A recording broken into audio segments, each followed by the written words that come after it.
Good morning to everyone. आज आपण Swami Ramanand Tirth Marathwada university नांदेडच्या फॅकल्टी ऑफ कॉमर्स अँड मॅनेजमेंटच्या एम.कॉम फर्स्ट इयर फर्स्ट सेमिस्टरमधील मॅनेजरियल इकॉनॉमिक्सच्या सिलेबसबाबत माहिती जाणून घेणार आहोत. या अभ्यासक्रमाची विभागणी 5 विभागांमध्ये केलेली आहे. आज आपण प्रकरण पहिले प्रबंधकीय अर्थशास्त्र ओळख याबाबत सविस्तर माहिती जाणून घेणार आहोत. तर व्यावसायिक अर्थशास्त्राचा एक भाग म्हणून प्रबंधकीय अर्थशास्त्र ओळखले जाते. 1951 मध्ये जोएल डीन यांनी मॅनेजरियल इकॉनॉमिक्स या पुस्तकामध्ये प्रबंधकीय अर्थशास्त्राची संकल्पना सर्वप्रथम उपयोगात आणली. या शाखाचा अभ्यास वास्तविक जगातील आर्थिक समस्यांशी संबंधित योग्य निर्णय घेण्याकरिता व पूर्व नियोजनाकरिता केले जाते. अर्थशास्त्रातील जो भाग प्रबंधकीय निर्णय घेण्याबाबत सहाय्यक ठरतो त्याला प्रबंधकीय अर्थशास्त्र म्हणून ओळखले जाते. प्रबंधकीय अर्थशास्त्राच्या व्याख्या पुढीलप्रमाणे सांगितल्या जातात. नंबर 1. जोएल डीन यांच्या मते आर्थिक विश्लेषणाचा उपयोग व्यावसायिक ध्येय धोरणे तयार करण्याकरिता ज्या शास्त्राचा उपयोग केला जातो त्याला प्रबंधकीय अर्थशास्त्र असे म्हणतात. नंबर 2. हायू यांच्या मते व्यवस्थापकीय अर्थशास्त्र हा मूलभूत सैद्धांतिक विषय असून त्यात व्यवसायाच्या निर्णय घ्यावयाच्या समस्या समजावून घेणे आणि त्याचे विश्लेषण करण्याचा समावेश होतो. नंबर 3. डब्ल्यू हायनेस यांच्या मते व्यवस्थापकीय अर्थशास्त्र म्हणजे उत्पादन संस्थेच्या किंवा व्यवस्थापनाच्या अंतर्गत येणाऱ्या इतर शाखांमध्ये चालणाऱ्या कार्यांना उपलब्ध संसाधनाचे वितरण करण्याचा अभ्यास होय. नंबर 4. स्पेन्सर व सीगलमन यांच्या मते प्रबंधनाद्वारे पूर्व नियोजन आणि निर्णय घेण्याकरिता व्यावसायिक व्यवहारांशी आर्थिक सिद्धांताचा समन्वय साधणे म्हणजे प्रबंधकीय अर्थशास्त्र होय. पुढे आपल्याला प्रबंधकीय अर्थशाखाचे स्वरूप किंवा वैशिष्ट्ये याबाबत जाणून घ्यायचे आहे. नंबर 1. सूक्ष्म व स्थूल आर्थिक स्वरूप. यामध्ये प्रबंधकीय अर्थशास्त्राचे स्वरूप सूक्ष्मलक्षी व समग्रलक्षी अशा दोन्ही स्वरूपामध्ये दिसून येते. प्रबंधकीय अर्थशास्त्रामध्ये एका पेढीचा जेव्हा विचार होतो तेव्हा प्रबंधकीय अर्थशास्त्र सूक्ष्मलक्षी ठरते. तसेच व्यवसायाशी निगडीत बाह्य परिस्थितीचे आकलन होण्याकरिता प्रबंधकीय अर्थशास्त्राला समग्रलक्षी अर्थशास्त्र मार्गदर्शन करते. नंबर 2. व्यावहारिक स्वरूप. यामध्ये आर्थिक सिद्धांतांना व्यावहारिक बनविण्यासाठी प्रबंधकीय अर्थशास्त्र मदत करते. पेढीला आर्थिक व्यवहार करताना येणाऱ्या अडचणी, समस्या, उपाय यामध्ये व्यावहारिकदृष्ट्या हे शास्त्र मदत करते. नंबर 3. वास्तविक व आदर्शशास्त्र. यामध्ये वास्तविक व आदर्शशास्त्र अशा शास्त्रामध्ये प्रबंधकीय अर्थशास्त्र हे वास्तविक शास्त्रापेक्षा आदर्श शास्त्राशी अधिक निगडीत आहे. कारण कोणते आर्थिक निर्णय घेतले गेले, कोणते निर्णय आहेत, यापेक्षा कोणते आर्थिक निर्णय असावयास पाहिजेत, या आदर्शशास्त्राशी निगडीत विचार प्रबंधकीय अर्थशास्त्रामध्ये दिसून येतात. नंबर 4. निर्णय निर्मिती. यामध्ये प्रबंधकीय अर्थशास्त्रामध्ये निर्णय निर्मितीवर भर दिला जातो. पेढीने उत्पादनाची संसाधने कशी वापरावी, अनिश्चित परिस्थितीत उपलब्ध संसाधनांचा उपयोग कसा करावा, यासाठी प्रबंधकीय अर्थशास्त्र भविष्यकालीन अपेक्षा, पूर्वानुमान व नियोजन यासाठी पेढीला मार्गदर्शन करते. नंबर 5. उपयोजित शास्त्र. यामध्ये इतर सामाजिक आणि शुद्ध शास्त्राप्रमाणेच व्यवस्थापकीय अर्थशास्त्रातही उपयोजितपणा या तंत्राचा उपयोग केला जातो. परंतु एक उपयोजित शास्त्र म्हणून व्यवस्थापकीय अर्थशास्त्राला या तंत्रावर अधिक प्रमाणात अवलंबून राहावे लागते. नंबर 6. नफ्याचे प्रबंधन. यामध्ये कमीत कमी खर्चामध्ये अधिकाधिक नफा मिळविणे हे पेढीचे उद्दिष्ट असते. कोणत्याही उद्योग व पेढीपुढे व्यावसायिक लाभ मिळविणे हा प्रमुख उद्देश असतो. त्यामुळे लाभाचे प्रबंधन करण्यासाठी लाभाचे किंवा नफ्याचे स्वरूप, मापन, नियोजन व ध्येय धोरणे व तंत्र या सर्वांचा विचार करणे आवश्यक असते. नंबर 7. उपभोक्ता व्यवहाराचा अभ्यास. यामध्ये उपभोक्त्याच्या बाजारातील व्यवहारांचा व मनोप्रवृत्तीचा पेढीच्या निर्णयावर, उत्पादन व किंमतीवर प्रभाव पडतो. व्यावसायिक यशस्वीतेसाठी उपभोक्त्याचे उत्पन्न, आवडी, निवडी, उपभोक्त्याची बचत इत्यादी सर्व बाबींची माहिती असणे आवश्यक असते. प्रबंधकीय अर्थशास्त्राचा अभ्यासविषय याकडे लक्ष केंद्रित करते. यापुढे सूक्ष्म व स्थूल अर्थशास्त्राचा अर्थ जाणून घेऊ. अर्थशास्त्र हे एक सामाजिक शास्त्र असून समाजातील आर्थिक व्यवहारांचा अभ्यास करणारे शास्त्र आहे. प्रामुख्याने अर्थशास्त्राच्या सूक्ष्म अर्थशास्त्र व स्थूल अर्थशास्त्र या 2 शाखा आहेत. अर्थशास्त्रज्ञ प्राध्यापक रॅग्नर फिश प्रॉफ. रॅग्नर फिश यांनी सर्वप्रथम सूक्ष्म अर्थशास्त्र व स्थूल अर्थशास्त्र या संकल्पनांचा वापर 1933 मध्ये केला. सूक्ष्म अर्थशास्त्राची मायक्रो इकॉनॉमिक्स उत्पत्ती ही मायक्रोज या मूळ ग्रीक शब्दापासून झाली आहे, तर स्थूल अर्थशास्त्राची मॅक्रो इकॉनॉमिक्स उत्पत्ती ही मॅक्रोज या मूळ ग्रीक शब्दापासून झाली आहे. पुढे काही अर्थशास्त्रज्ञांनी सूक्ष्म अर्थशास्त्र यांची व्याख्या मांडली आहे, ती पाहू. नंबर 1. अर्थव्यवस्थेतील लहानात लहान घटकाचा किंवा छोट्या भागाचा स्वतंत्रपणे अभ्यास करणाऱ्या विश्लेषण पद्धतीला सूक्ष्म अर्थशास्त्र म्हणतात. नंबर 2. प्राध्यापक के. बोल्डिंग यांनी सूक्ष्म अर्थशास्त्राची व्याख्या पुढीलप्रमाणे केली. एखादी विशिष्ट उद्योगसंस्था, विशिष्ट कुटुंब, विशिष्ट वस्तूची किंमत, विशिष्ट व्यक्ती अथवा उद्योगसंस्थेचे उत्पन्न, विशिष्ट उद्योग आणि विशिष्ट वस्तूचा अभ्यास करणारे शास्त्र म्हणजे सूक्ष्म अर्थशास्त्र होय. तर काही अर्थशास्त्रज्ञांनी स्थूल अर्थशास्त्र यांची व्याख्या मांडली पुढीलप्रमाणे सांगितली आहे. नंबर 1 प्राध्यापक जे. एल. हॅन्सन यांच्या मते स्थूल अर्थशास्त्र ही अर्थशास्त्राची अशी शाखा आहे की ज्यामध्ये मोठ्या समुच्चयातील संबंधाचा जसे की रोजगाराचा आकार, एकूण बचत आणि गुंतवणुकीचे प्रमाण, राष्ट्रीय उत्पन्न इत्यादींचा विचार केला जातो. नंबर 2 प्राध्यापक के. ई. बोल्डिंग यांच्या मते स्थूल अर्थशास्त्र हे व्यक्तिगत परिणामांशी संबंधित नसून ते समुच्चय किंवा सरासरी परिणामांशी संबंधित असते. त्याचा संबंध व्यक्तिगत उत्पन्नाशी नसून राष्ट्रीय उत्पन्नाशी असतो. त्याचा संबंध व्यक्तिगत किंमतीशी नसून सरासरी किंमत पातळीशी असतो. यापुढे सूक्ष्म व स्थूल अर्थशास्त्र यांच्यातील फरक पुढे आपण बघू शकता. नंबर 1 अर्थव्यवस्थेतील लहानात लहान घटकाचा किंवा छोट्या भागाचा स्वतंत्रपणे अभ्यास करणाऱ्या विश्लेषण पद्धतीला सूक्ष्म अर्थशास्त्र म्हणतात. तर स्थूल अर्थशास्त्रामध्ये मोठ्या समुच्चयातील संबंधाचा जसे की रोजगाराचा आकार, एकूण बचत आणि गुंतवणुकीचे प्रमाण, राष्ट्रीय उत्पन्न इत्यादींचा विचार केला जातो. नंबर 2 सूक्ष्म अर्थशास्त्राच्या अभ्यासाची सुरुवात ॲडम स्मिथपासून झाली, तर स्थूल अर्थशास्त्राच्या अभ्यासाची सुरुवात मार्क्सने केली.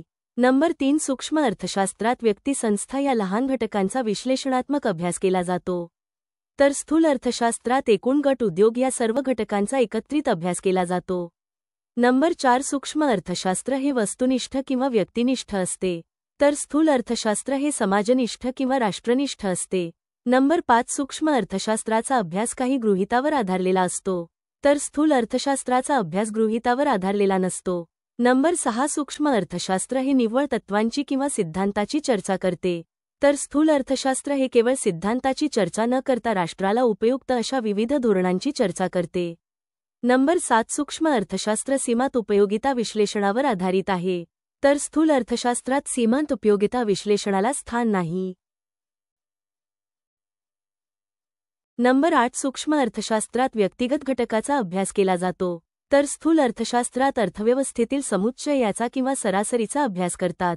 नंबर 9 सूक्ष्म अर्थशास्त्र स्थिर अर्थव्यवस्थेचा अभ्यास केला जातो, तर स्थूल अर्थशास्त्रात गतिमान अर्थव्यवस्थेचा अभ्यास केला जातो. नंबर 10 वैयक्तिक समस्या सोडविण्यासाठी सूक्ष्म अर्थशास्त्र उपयोगी पडते, तर सामूहिक समस्या सोडविण्यासाठी स्थूल अर्थशास्त्र उपयोगी पडते.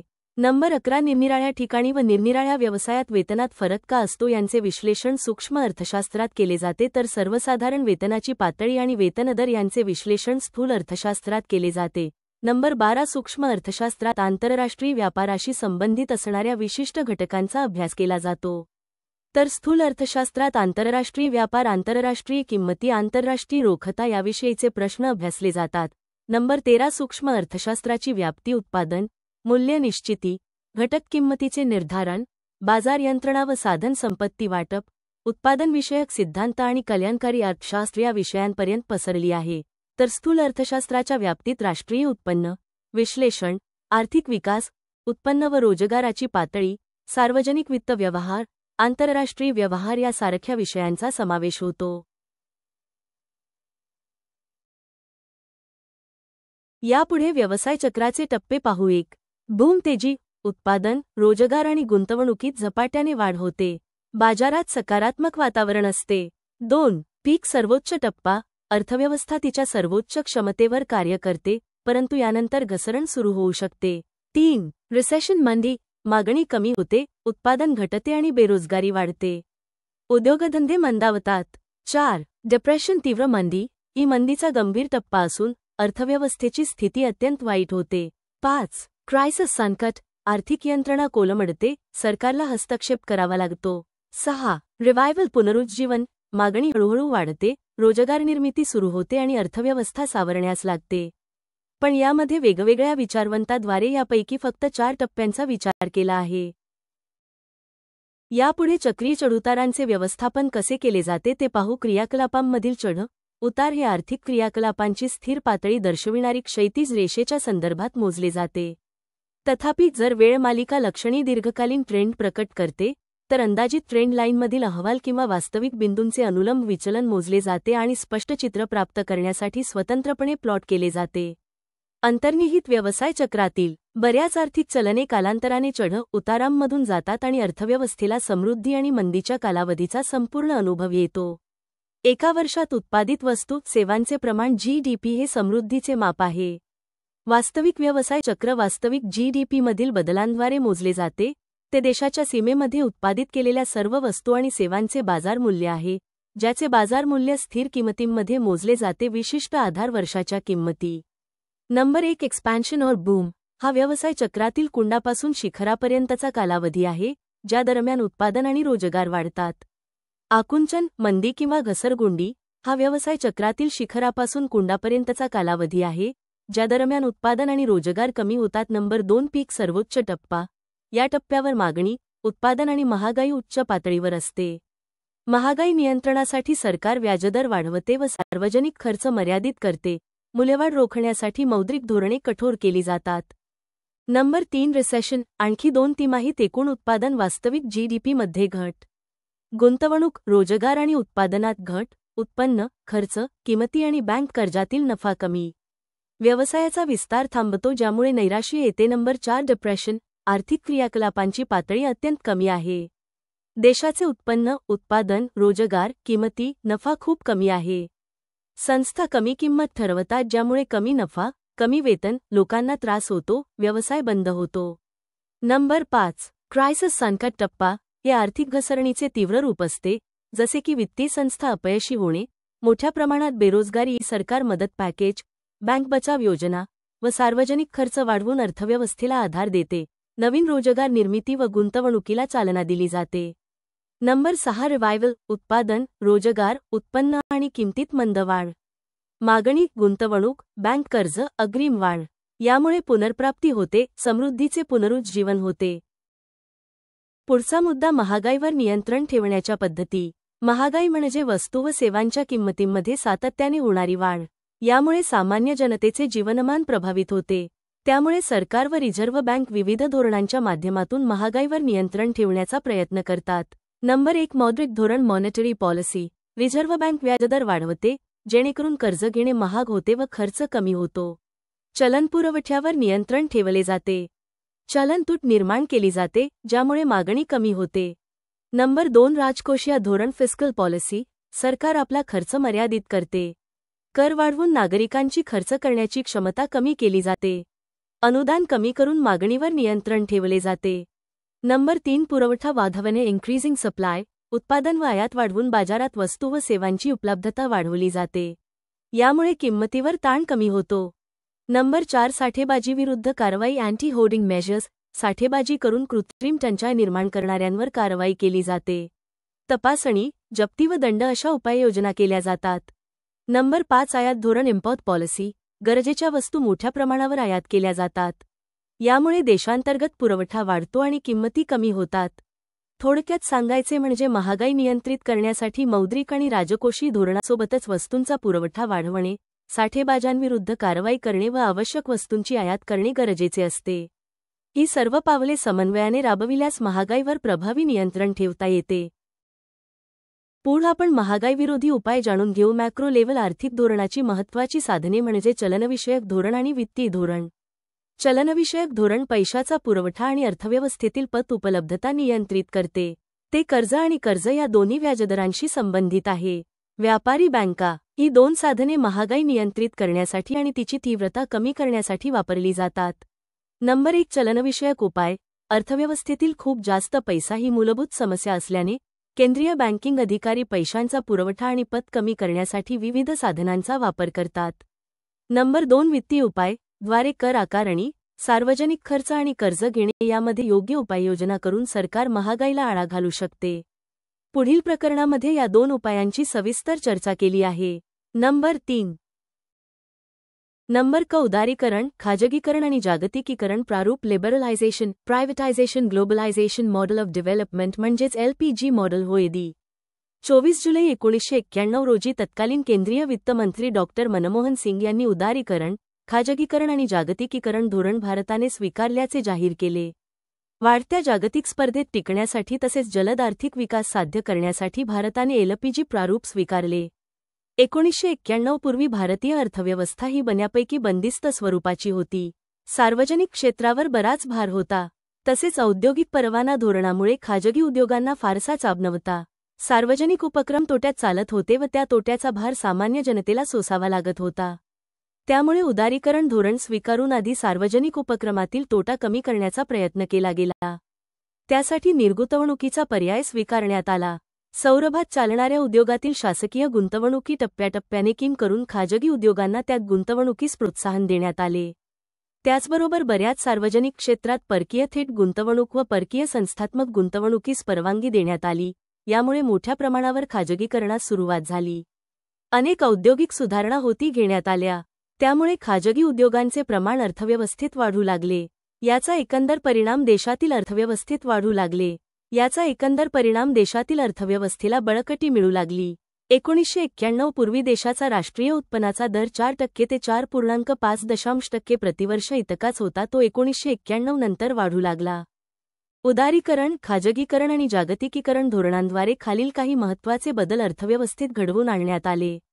नंबर 1. तोट्यात चालणाऱ्या सार्वजनिक उपक्रमांना खाजगी क्षेत्रासाठी खुले करण्यात आले.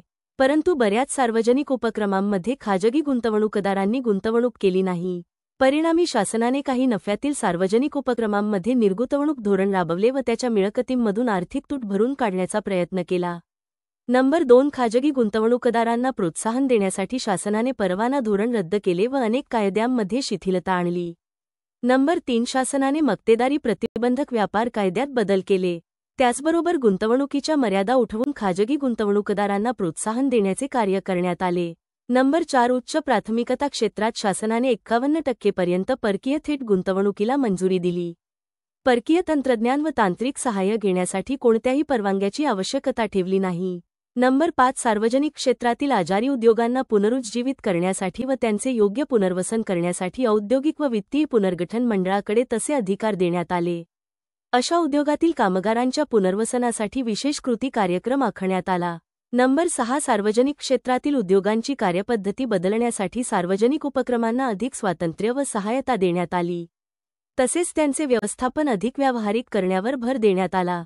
नंबर 7. इतर सर्व देशांसाठी भारतीय अर्थव्यवस्था खुली करण्यात आली जेणेकरून भारतातील निर्यातीला चालना देता येईल. परकीय भांडवल आणि तंत्रज्ञान भारतात सहज आणता यावे यासाठी आयात शुल्क कमी करण्यात आले व इतर निर्बंध शिथिल करण्यात आले. या प्रारूपात खाजगी क्षेत्राच्या विस्तारावर लक्ष केंद्रित करण्यात आले होते. त्याचबरोबर परकीय गुंतवणुकी वाढवण्यासाठी विविध व्यूहरचना आखण्यात आल्या होत्या. आयात पर्यायीकरण व निर्यातवृद्धीसाठी विशेष धोरणे आखण्यात आली होती. त्यामुळे आर्थिक विकासाला गती प्रदान करणे शक्य झाल्याचे नंतर आढळले. असे असले तरी टीकाकारांनी उदारीकरण, खाजगीकरण व जागतिकीकरणाच्या या प्रारूपावर खालीलप्रमाणे टीका केली आहे. नंबर 1. केवळ मोठ्या उद्योगांना भरभराटीसाठी प्रोत्साहन देणारे हे प्रारूप आहे. नंबर 2. या धोरणात कृषी व कृषी आधारित उद्योगांसाठी कोणत्याही ठोस उपाययोजना दिसत नाहीत. नंबर 3. बहुराष्ट्रीय कंपन्यांना थेट परवानगी दिल्याने देशातील लहान उद्योग आणि व्यवसायांचे प्रचंड मोठे नुकसान झाले. नंबर 4. आयातीला चालना मिळेल व मोठ्या प्रमाणावर परकीय चलन आयातीवर खर्च होईल अशी भीती व्यक्त करण्यात आली.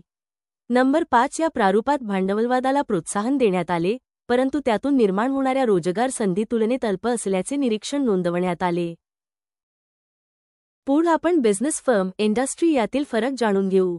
फर्म एकल, स्वयं समाविष्ट व्यवसाय घटकाचा संदर्भ देते, तर उद्योगात समान किंवा संबंधित क्रियाकलापांमध्ये गुंतलेल्या कंपन्यांचा समूह असतो. मूलत एक फर्म उत्पादन आणि वाणिज्य एक वैयक्तिक एकक आहे, तर एक उद्योग समान आर्थिक क्षेत्रात कार्यरत कंपन्यांच्या संग्रहाचे प्रतिनिधित्व करतो. पुढे तक्त्यात दोनही घटकातील फरक सांगण्यात आला आहे. पुढे आपण फर्मची उद्दिष्टे जाणून घेऊ. सूक्ष्म अर्थशास्त्र मानकांमध्ये फर्मचे मुख्य उद्दिष्ट नफा वाढवणे हे आहे. परंतु व्यवहारात हे उद्दिष्ट बाजारपेठेत विस्तारणे, ग्राहक जिंकणे आणि बरेच काही करण्याच्या धोरणात्मक योजनांसह आहे.